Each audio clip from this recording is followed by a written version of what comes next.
E vi sair da boca do dragão, e da boca da besta, e da boca do falso profeta, 3 espíritos imundos, à maneira de rãs. Apocalipse 16:13. A trindade satânica. A Bíblia nos fala de um propósito eterno que Deus tem e que tem sua culminação no livro de Apocalipse. E como Deus, em seu conhecimento antecipado, tinha previsto a rebelião de um inimigo que também tem seus desejos. O Senhor Jesus falou dos desejos do diabo, do propósito do diabo, que está claramente revelado na palavra do Senhor, de se colocar no lugar de Deus e arrastar o resto das criaturas em sua rebelião e em sua loucura, porque realmente é uma loucura. Essa rebelião é o começo da loucura, da enfermidade do diabo de se fazer semelhante a Deus. Isso é realmente a loucura e a enfermidade, porque a prudência e a sanidade é reconhecer a Deus, sua grandeza e autoridade, e o adorar e servir. Isso é a prudência. Para entender um pouco melhor o aspecto apocalíptico, vamos usar uma espécie de parábola esquemática, porque vamos falar do tridente. Sempre desenharam o diabo com um tridente, e isso no fundo tem sua simbologia, ao passo que desenham o Senhor segurando seu cetro. Satanás pretendeu converter seu cetro em um tridente. A palavra do Senhor nos diz que da boca do dragão, da besta e do falso profeta saíram 3 espíritos imundos. Vejamos em Apocalipse 16:13. E vi sair da boca do dragão, e da boca da besta, e da boca do falso profeta, 3 espíritos imundos, à maneira de rãs. Assim como existe a Trindade divina, formada pelo Pai, o Filho e o Espírito Santo, 3 pessoas em um só Deus, assim também se fala de uma trindade satânica, integrada pelo dragão, a besta e o falso profeta. E como o diabo quis controlar com esse propósito e centrar a criação ao redor de si mesmo, utilizou principalmente 3 áreas básicas e as está utilizando no dia de hoje. Primeiro vamos ver de forma geral em sua relação de uma com a outra. E se Deus nos permitir, temos que alertar o que Satanás está fazendo em cada uma dessas 3 áreas básicas, porque são 3 áreas que abrangem possivelmente outras subjacentes em todo o resto. Para isso estaremos consultando parte de alguma documentação que nos relata a respeito. É necessário que primeiro vejamos a Bíblia e ver como a Bíblia tem cumprimento, porque é a palavra do Senhor. O hexagrama de Salomão. Também elaboramos um diagrama que serve para recordar algumas coisas. Primeiro, um triângulo equilátero com uma ponta para cima, o qual inclusive pode elaborar-se em 3 cores. Assim, a ponta de cima com a cor azul para significar a religião. No seguinte ângulo, a cor amarela para significar a economia, que é outra área na qual Satanás também trabalha. E no terceiro ângulo, a cor vermelha, para representar a política. O Senhor, que é a luz, que é quem harmoniza todas as cores, corresponde à luz branca, porque a luz branca se forma da combinação das diferentes cores. Quando a luz se decompõe, é quando aparecem as cores, e dentre todos, há 3 cores básicas que são o amarelo, o azul e o vermelho. Já dissemos que usamos este gráfico como uma espécie de parábola para recordar um pouco esse tridente de Satanás. A intenção de Satanás é investir contra o governo de Deus, e por isso pusemos outro triângulo para baixo, de maneira que no gráfico aparece um triângulo equilátero para cima e outro sobreposto, mas para baixo, formando desta maneira o que se deu em chamar ultimamente a Estrela de Davi, nome que deram aproximadamente dos últimos 30 anos. Realmente este símbolo da antiguidade, inclusive desde antes de Cristo, era conhecido como o famoso hexagrama de Salomão, o qual se utilizou e se utiliza até hoje, o dia da magia negra. Até hoje em dia se utiliza a magia negra. e nos truques da maçonaria cabalística. Este hexagrama foi sempre um dos símbolos mais malignos da bruxaria. Quando os bruxos vão praticar a magia negra, fazem 2 círculos. Em um círculo colocam uma estrela de 5 pontas, que chamam de pentáculo ou pentagrama. E desse modo eles se sentem protegidos ao se colocarem dentro desse pentagrama. No outro círculo, onde aparece o hexagrama de Salomão, é onde aparecem os principados com os quais eles fazem pactos e logo enviam os demônios. De maneira que esse símbolo, além da consideração de que aparece a estrela na bandeira de Israel, não estamos mencionando no sentido atual da estrela de Davi, mas no sentido tradicional da magia negra. A Bíblia diz, no primeiro livro de Reis, que Salomão apostatou. E dentro da tradição ocultista e hermética, não somente atribuíram a Salomão os livros canônicos da Bíblia, mas também outros como a Chave Maior de Salomão, a Chave Menor de Salomão, que são livros apócrifos, como também um chamado Testamento de Salomão, no que supostamente Salomão controla os demônios. E esses livros ou documentos apócrifos circulam dentro do ocultismo, e os ocultistas sempre atribuíram a Salomão uma grande autoridade dentro da magia. E a partir da apostasia de Salomão, da qual nos fala claramente a Bíblia no primeiro livro de Reis. Já no de Crônicas, quando volta a contar a história de Salomão, não é necessário repetir de novo acerca da apostasia, mas está registrada pelo Espírito Santo no primeiro livro de Reis. Essa figura forma 6 pontas principais. As básicas são a religião em uma ponta, a economia em outra ponta e a política na outra.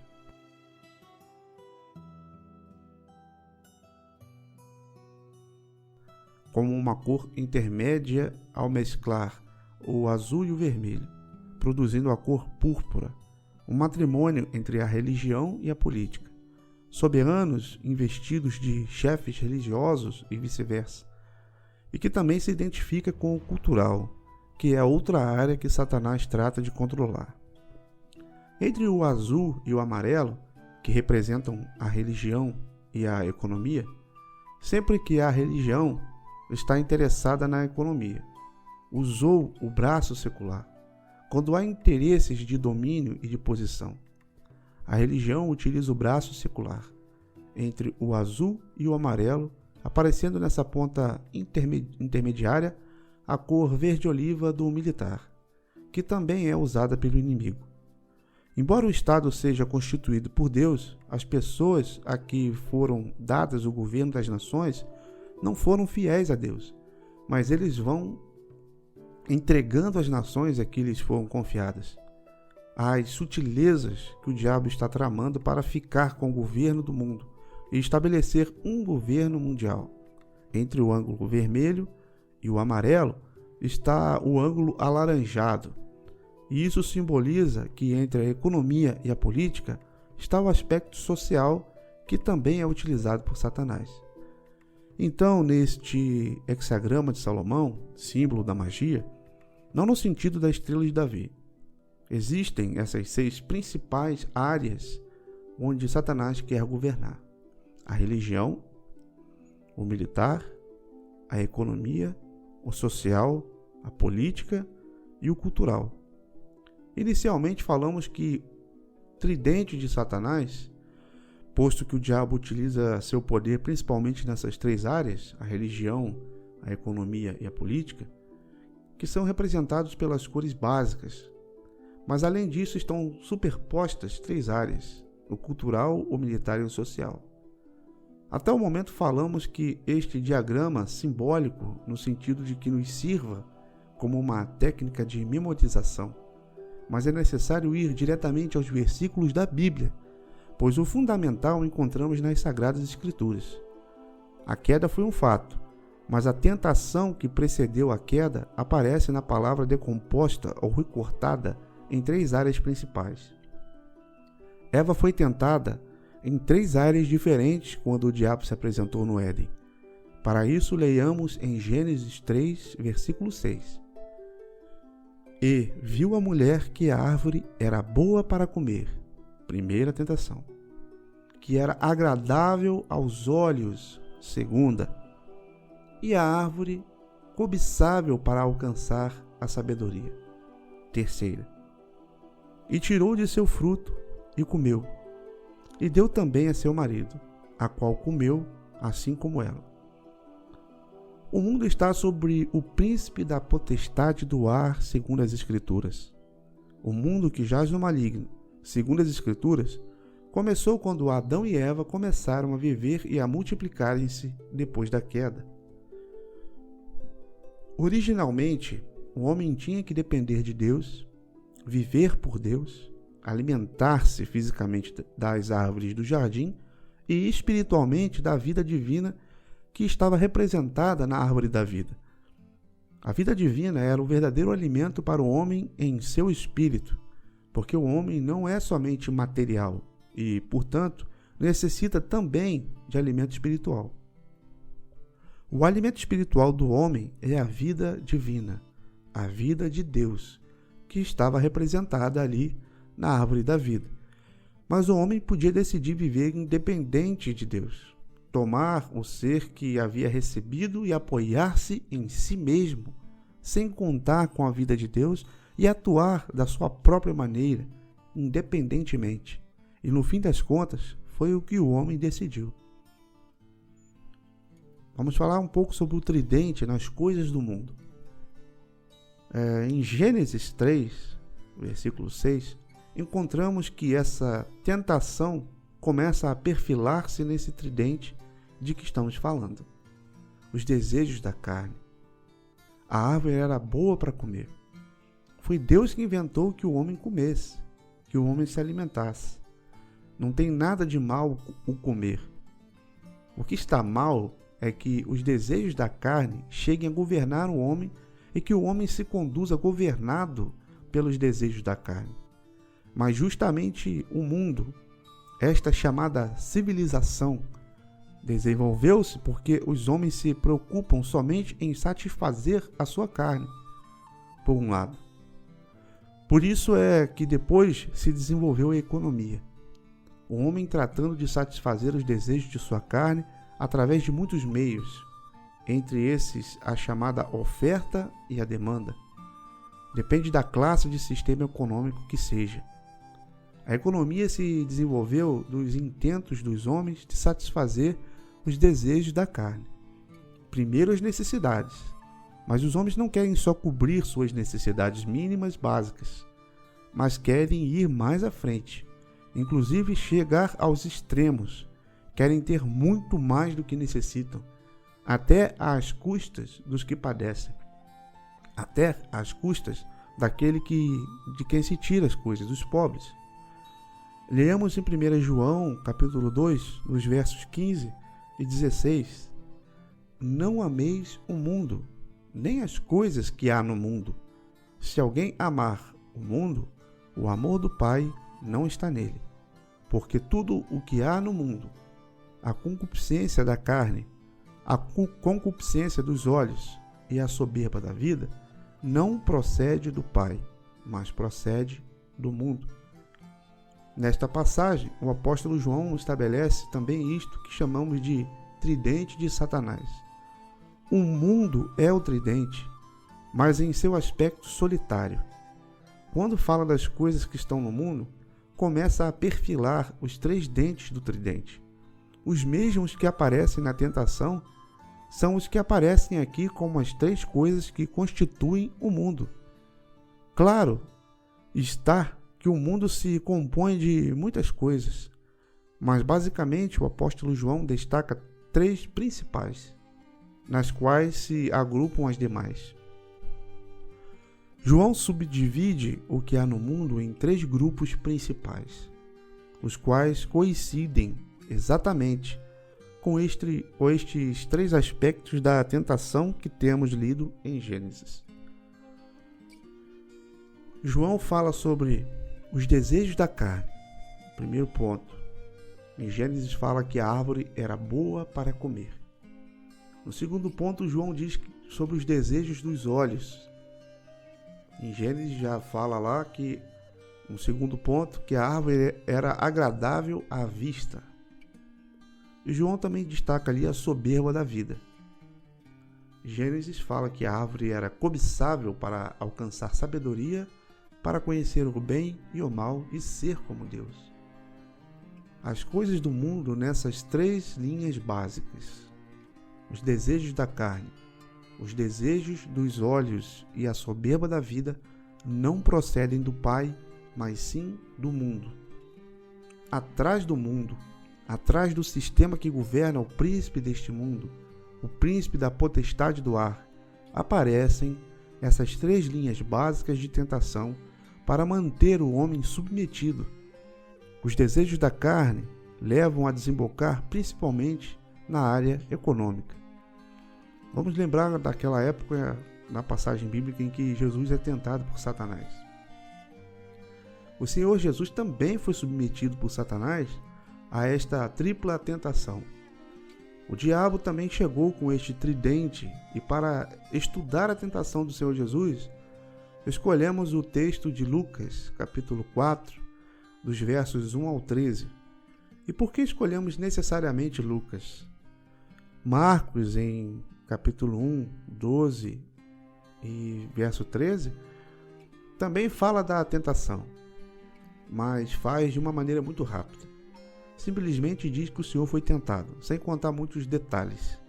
Mateus, no capítulo 4, dos versos 1 ao 11, conta mais detalhes. E Lucas levou em conta o que Mateus tinha escrito, aspecto que se estuda no que se chamou de questão sinóptica, que trata das relações entre os evangelhos de Marcos, Mateus e Lucas. Que coisas são próprias, que coisas têm em comum dois deles, que coisas têm em comum os três e em que coisas diferem. Lucas registra as três tentações que aparecem em Mateus, com a diferença de que mudou um pouquinho a ordem. E isso se deve a que um dos propósitos que Lucas tem é, abre aspas, pôr em ordem as coisas, fecha aspas. Isso ele já havia dito no prólogo do livro dele. Outros já tinham tratado de pôr em ordem as coisas. A história que tinha sido muito certo entre eles lá. Então Lucas, movido pelo Espírito Santo, diz que também lhe pareceu importante pôr em ordem as coisas que tinham acontecido. Então, é importante meditar que se Lucas conhecia o texto de Mateus e não obstante trocou a ordem da tentação, é uma razão poderosa para preferir ler Lucas, posto que não era o propósito de Mateus dizê-lo nessa ordem, mas era o propósito de Lucas. Portanto, penso que a ordem de Lucas é um pouco mais coerente, inclusive para entender melhor a explicação que conduzimos. Leiamos. Jesus, cheio do Espírito Santo, voltou do Jordão e foi guiado pelo mesmo Espírito no deserto. Durante 40 dias, sendo tentado pelo diabo, nada comeu naqueles dias, a fim dos quais teve fome.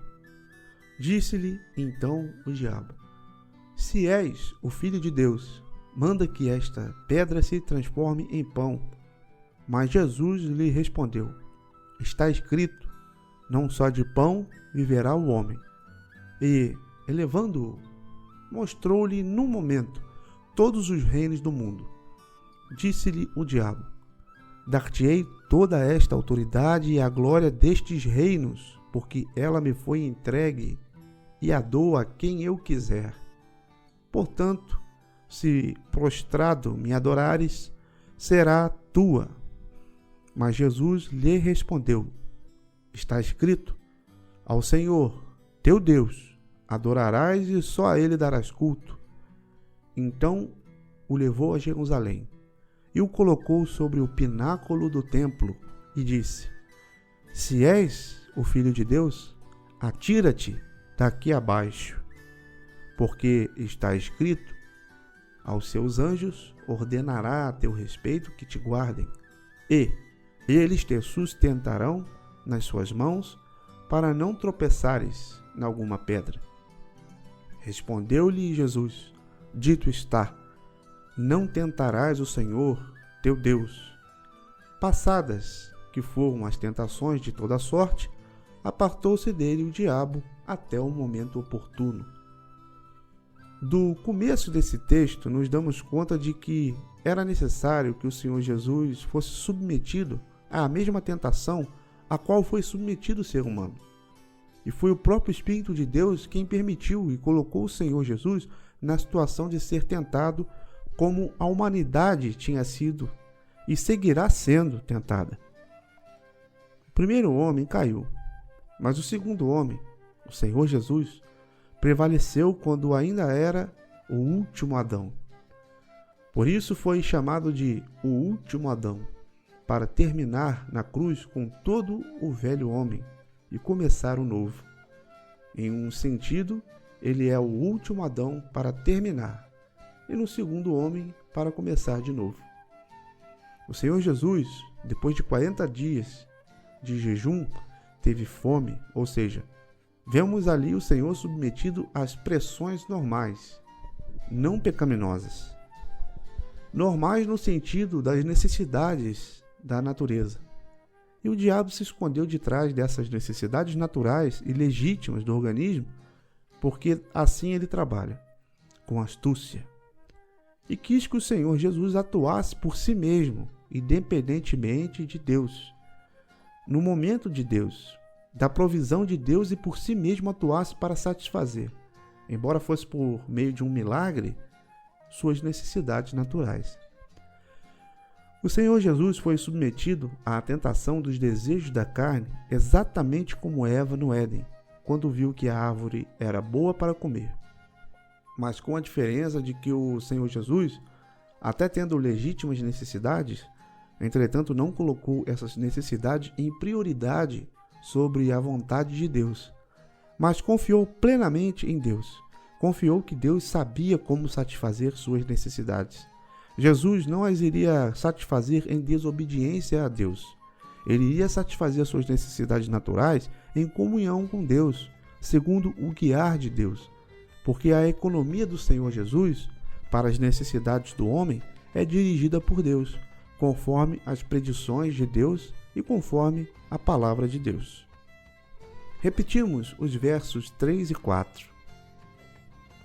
Então o diabo lhe disse: Se for filho de Deus, mande a esta pedra que se transforme em pão.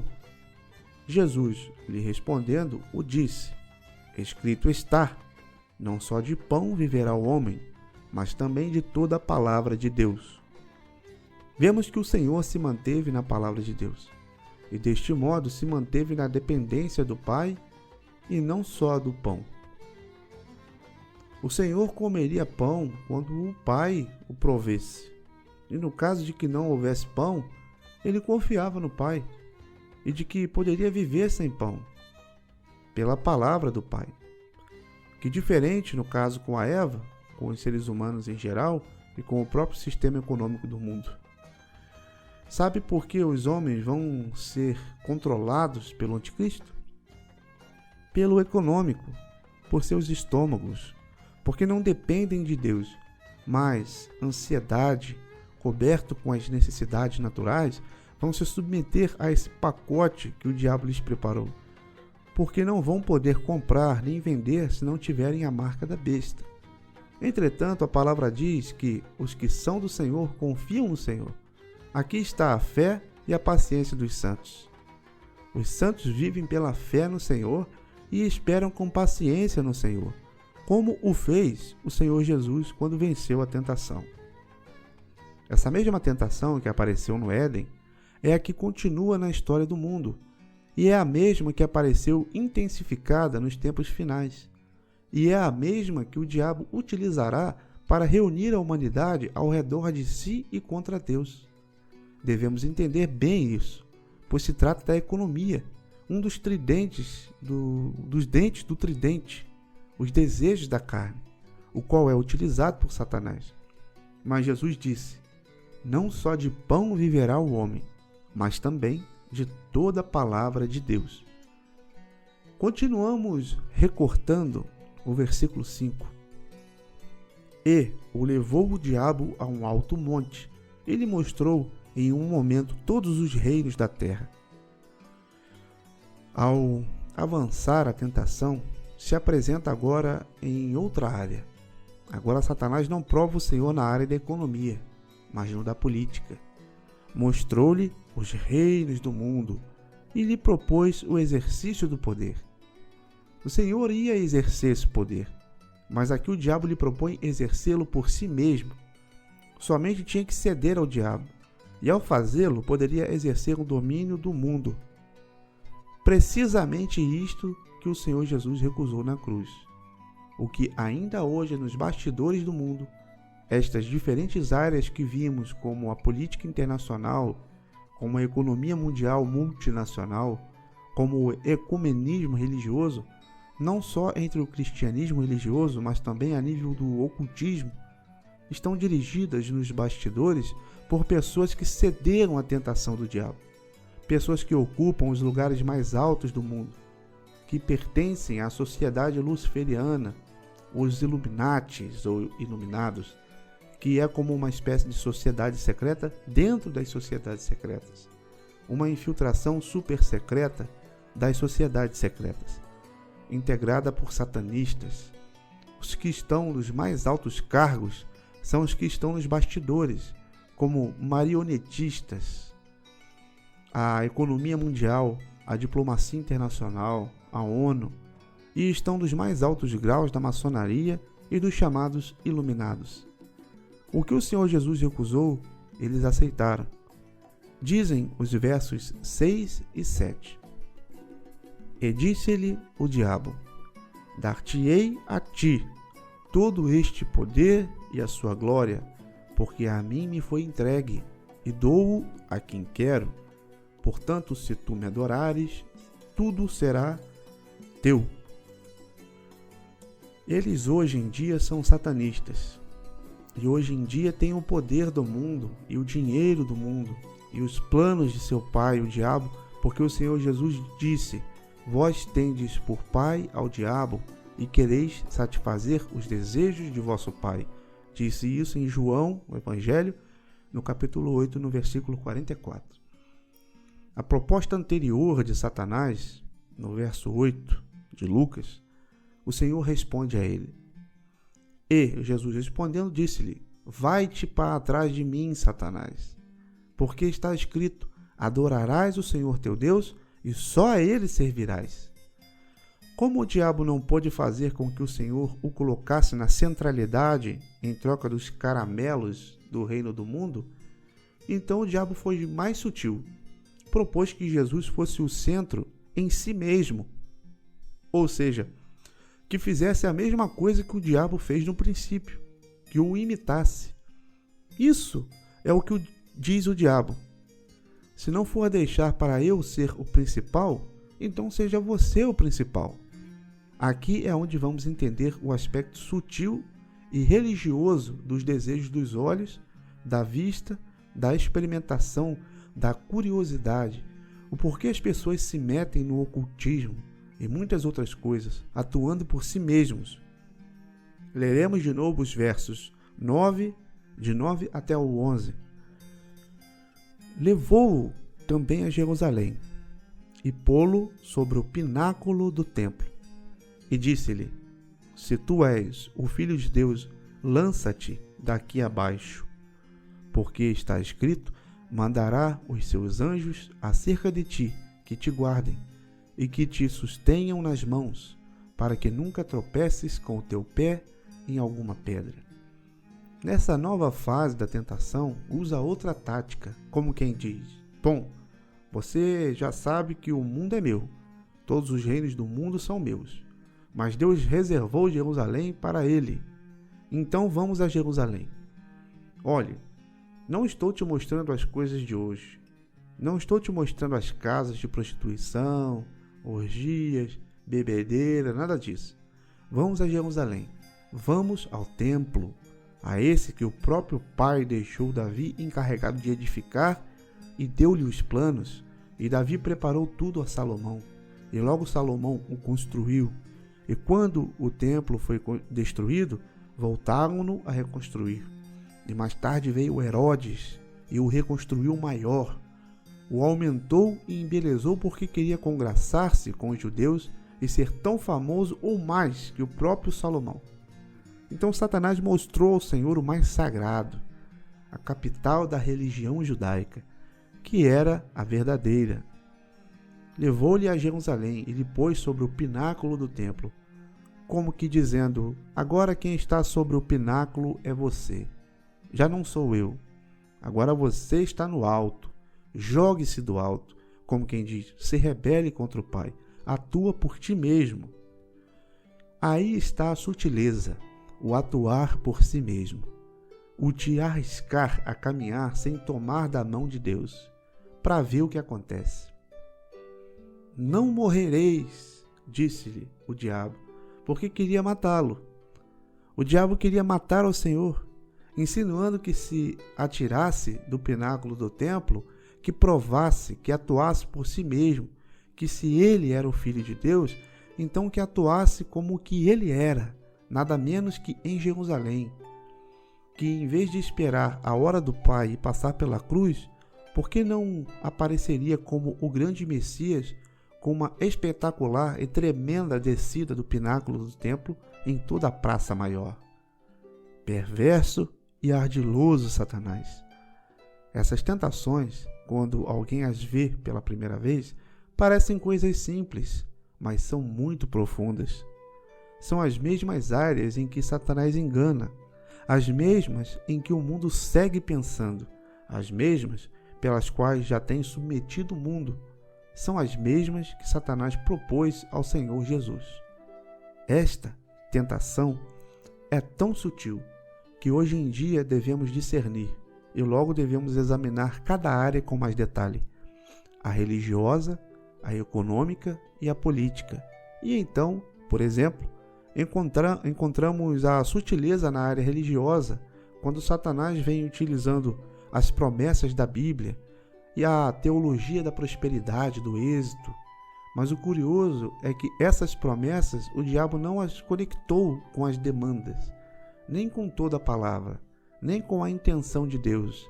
Assim o diabo nos faz tomar alguns versículos da palavra, como havia dito ao Senhor no deserto: escrito está. E na segunda vez voltou para dizer: escrito está. Então veio com alguns pedacinhos de escrito está. Note a sutileza. Mas não com todos, mas com alguns. Quando Satanás insinua ao Senhor que se jogue do pináculo do templo, está insinuando sutilmente que comprove, que atue por si mesmo. Se for filho de Deus, faz algo, comprova algo por ti mesmo. Esse é um princípio sutil. Por que aparece na primeira vista que não tem nada a ver com os desejos dos olhos? O que impulsiona os desejos dos olhos? A curiosidade, o lançar-se em aventuras soltando a mão de Deus para ver o que acontece. Exatamente o Senhor Jesus foi submetido a essa tentação. Muitas pessoas se metem na parapsicologia e começam a invocar espíritos e coisas para ver o que acontece, como querendo satisfazer uma curiosidade insalubre, na qual o homem se mete soltando-se da mão de Deus, sem caminhar com Deus, sem esperar em Deus. Não estamos contra a ciência. Estamos contra é de não segurar na mão de Deus e aprender a ciência com Deus. A Bíblia diz que Deus é quem ensina ao homem a ciência e que a boa é a ciência com herança. Isso se encontra, essa passagem, em Eclesiastes, no capítulo 7, na primeira parte do versículo 11. Entretanto, se deve aprender da mão de Deus. Onde está o perigo? É na curiosidade do homem às costas de Deus. E o mundo, a chamada civilização, se desenvolveu por esses 3 impulsos básicos, que não provém do Pai. Satisfazer por si mesmo, sem necessidade de Deus, e para a glória de si mesmo, para o poder de si mesmo, investigar por si mesmo o que vai acontecer, satisfazer sua curiosidade e avançar sozinho e solto, não recebendo da mão de Deus. Disso se rege o mundo. Essas 3 violações são as que constituíram a esse mundo. E apareceram os grandes impérios. E a Bíblia diz que essas cabeças do dragão coincidem com as cabeças da besta. Os princípios satânicos com os quais o pai da mentira se rebelou, os enviou à humanidade. E agora a humanidade se desenvolveu sua histórica civilização, os distintos impérios, as distintas 7 cabeças da besta, que são as mesmas 7 do dragão, com o desenvolvimento da serpente. Aqui aparece como uma simples serpente em Gênesis. Essa mesma aparece em Apocalipse como um grande dragão com 7 cabeças. E o dragão tem 7 diademas, e a besta tem 7 cabeças e 10 diademas. O mundo espiritual, os governadores das trevas deste mundo, segundo Efésios 6,12, fez expressão no mundo material. As chamadas grandes civilizações da Terra nada mais são que o rastro da serpente. O curso da história se delineou com apoio nesses princípios e de independência de Deus. O homem colocando-se no lugar de Deus, satisfazer sua necessidade de maneira para a glória de si mesmo e continuar investigando para ver aonde chega por si só, sem necessidade de Deus. Esse foi o impulso do mundo, a tentação de Satanás, o tridente do diabo. O diabo disse ao Senhor que se lançasse, porque escrito está: a seus anjos mandará que lhe guardem. Aí estão as promessas. Citou o Salmo 91, tão querido por todos nós. Que atue por si só, que comprove que é capaz de ser ele sem Deus. Nessas 3 tentações está desenhada a humanidade. Nesses 3 terríveis dentes do tridente de Satanás está traspassado o mundo inteiro. A igreja não é do mundo, é regida por princípios diferentes, segundo o Espírito e a história de Jesus Cristo, e está acima da carne, do mundo e do próprio diabo. No verso 12 disse: respondendo Jesus o disse: dito está, não tentarás o Senhor teu Deus. Mateus diz com mais clareza assim: também está escrito. Lucas omitiu o também. Possivelmente não lhe pareceu tão importante. Mas, graças a Deus, o Espírito Santo disse também através de Mateus. Marcos não diz nada a respeito. Quando Mateus diz que também está escrito, está conectando isto com o resto da palavra. Não se pode tomar um versículo para desobedecer a Deus. Temos que levar em consideração toda a palavra, a soma da palavra, a cosmovisão segundo Deus. E é conectado com o propósito de Deus. O diabo tirou a palavra de seu contexto e do propósito de Deus ao dá-la.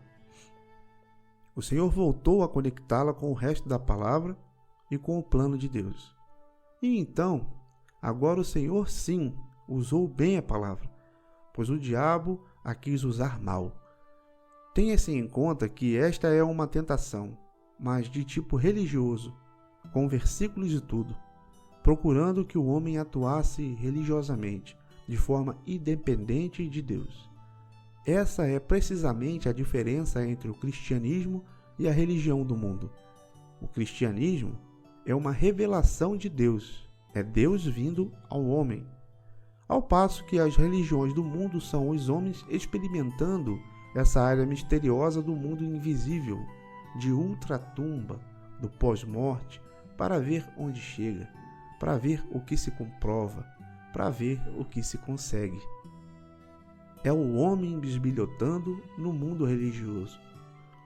Por isso é que pusemos os desejos dos olhos, a árvore agradável à vista, uma vez que hajamos revelado realmente o que é que está por trás dessas tentações. Lançar o homem a uma grande aventura sem a mão de Deus. E a religião é, então, o esforço do homem por chegar a algum lugar. Mas o cristianismo é a vinda do Filho do Homem, a vinda de Deus ao homem. Não a aventura do homem para o absoluto, desconhecido e misterioso. Não. É a revelação de Deus ao homem. Por último, diz o verso 13 que, quando o diabo terminou toda a tentação, afastou-se dele por um tempo.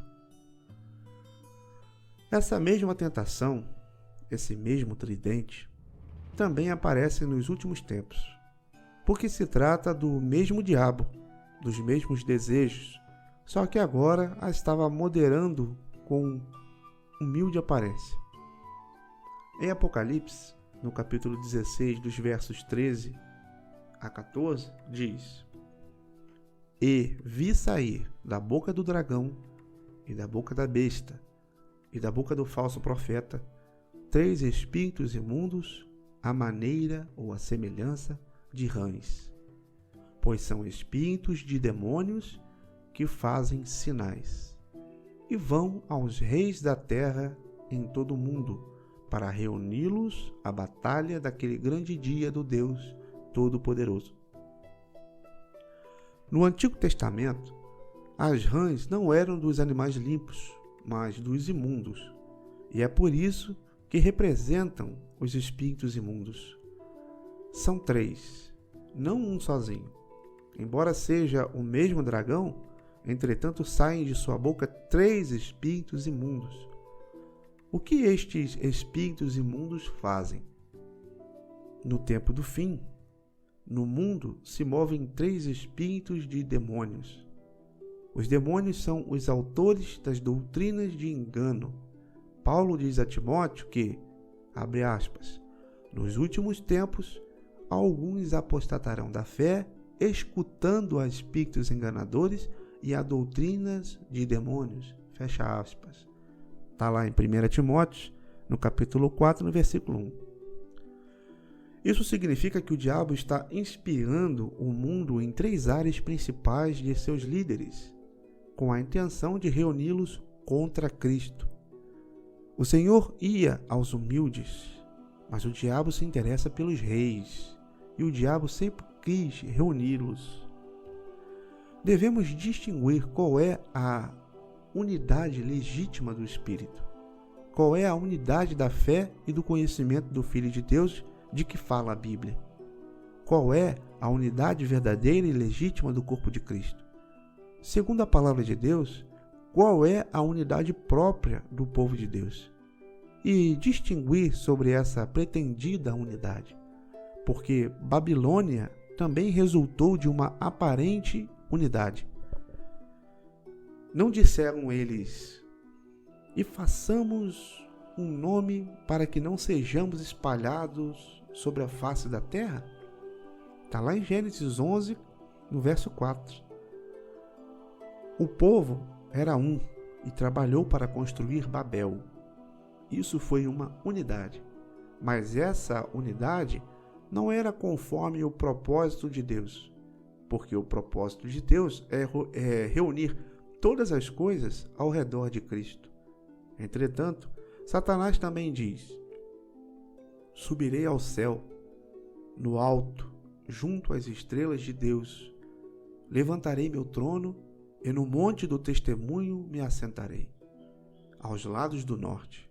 Sobre as alturas das nuvens subirei e serei semelhante ao Altíssimo. Está lá em Isaías, no capítulo 14, nos versos 13 e 14. O diabo também está inspirando a nível mundial em 3 áreas principais, precisamente as mesmas da tentação, ou seja, a economia, a política e a religião.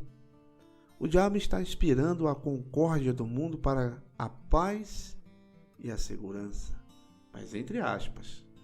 Claro, está com ironia. Reuni-los para quê?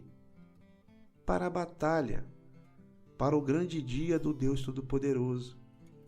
Devemos discernir o que está acontecendo no mundo a respeito da globalização econômica, a interdependência das nações do ponto de vista econômico, programas de abertura econômica para criar a interdependência e forçar, depois de uma realidade econômica, uma nova situação política.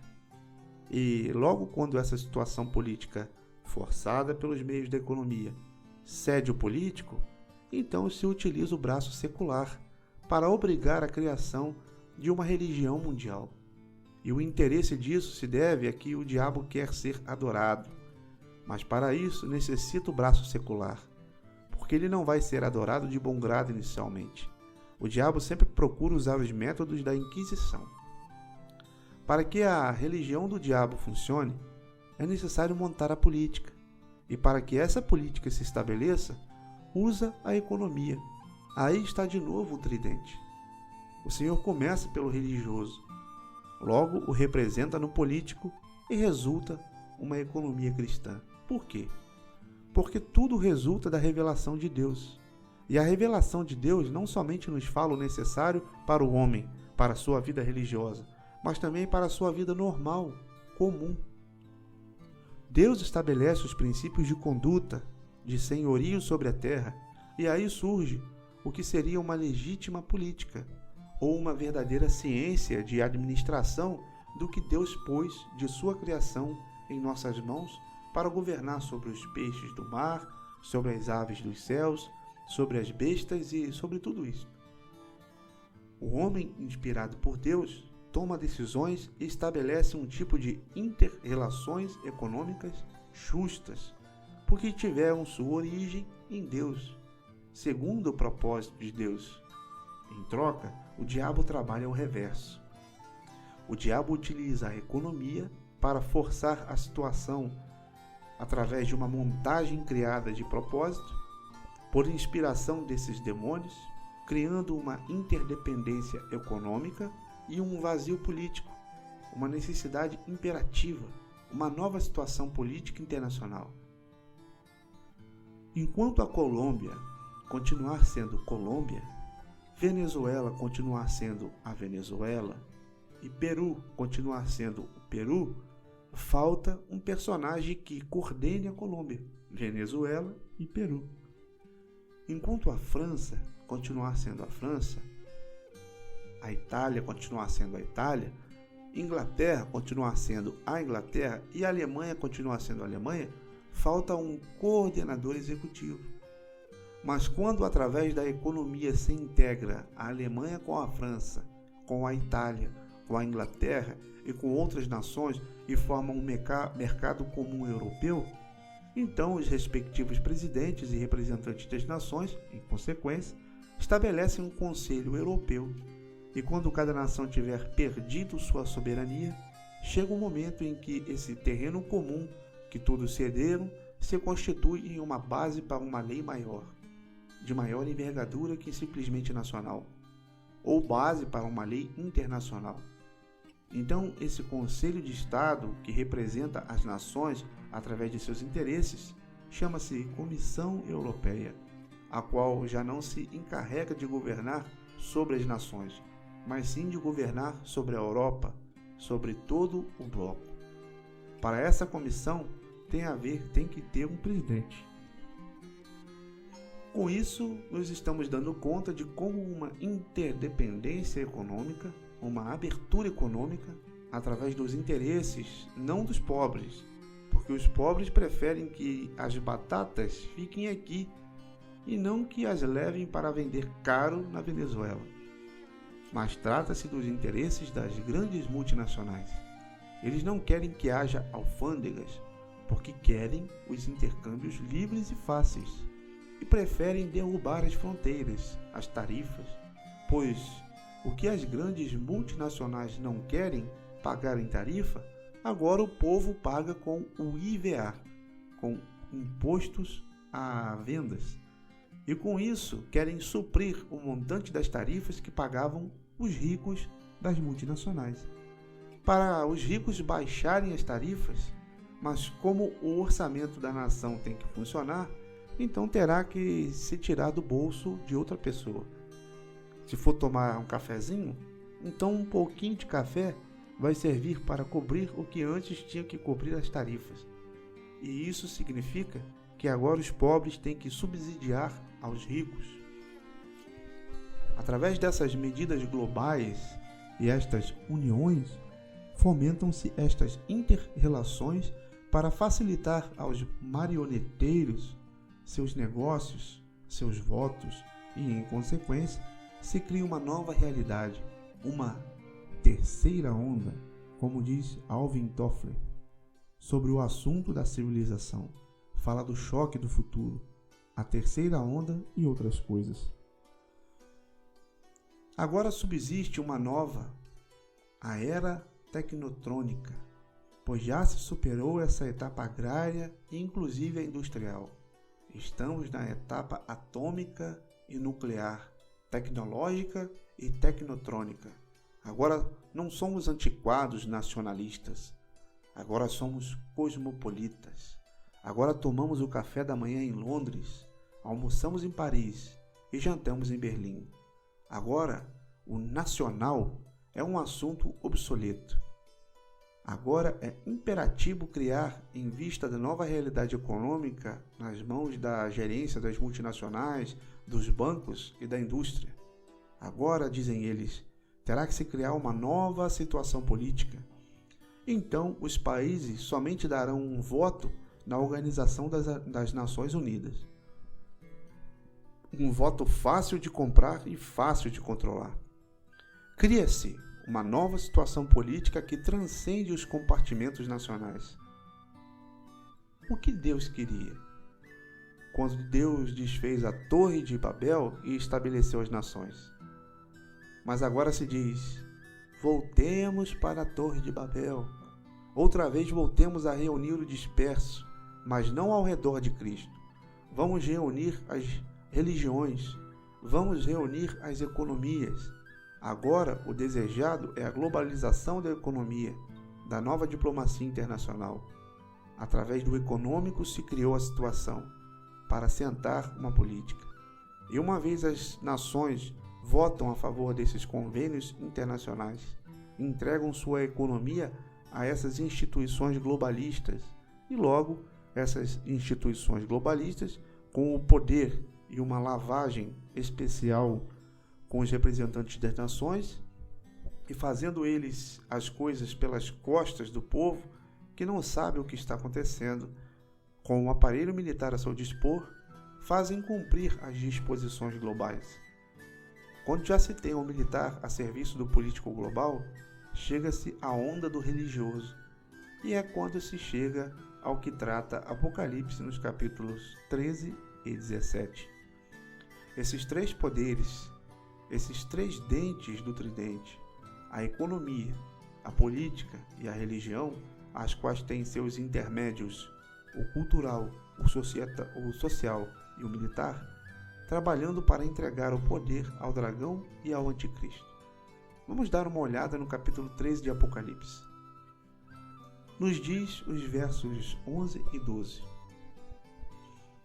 Depois vi outra besta que subia da terra, e tinha 2 chifres semelhantes aos de um cordeiro, mas falava como um dragão, e exerce toda a autoridade da primeira besta na sua presença, e faz que a terra e os moradores dela adorem a primeira besta, cuja ferida mortal foi sanada.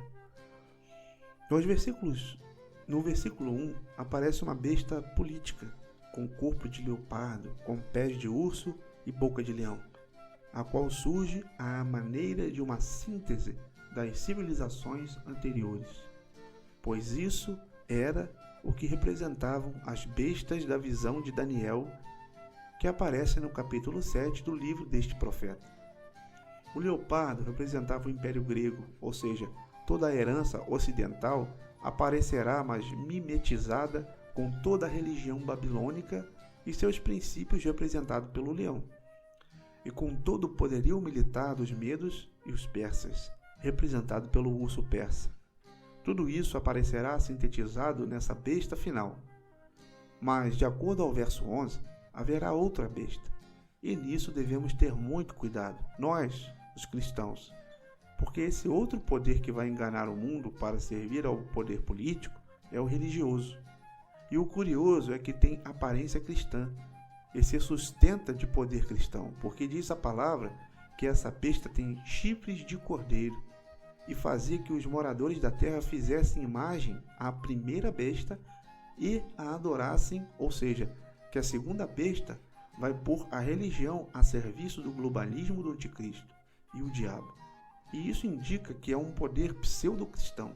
Por quê? Porque seus chifres são de cordeiro, mas fala como dragão. Então isso nos diz que o cristianismo geral ou nominal está acontecendo um fenômeno, e se trata de um fenômeno de secularização. Esse fenômeno estamos vendo aos quatro ventos, a religião a serviço da política internacional, o que envolve o movimento do ecumenismo religioso e levará à grande apostasia que anuncia a Bíblia em 2 Tessalonicenses capítulo 2. Mas, repetimos, o elemento da conversão é a economia unificada, a qual desemboca na política globalizada e termina na religião ecumênica. Esse é o tridente de Satanás. Tirado do livro Aproximação ao Apocalipse, capítulo 60, por Gino e a Francesco Villegas.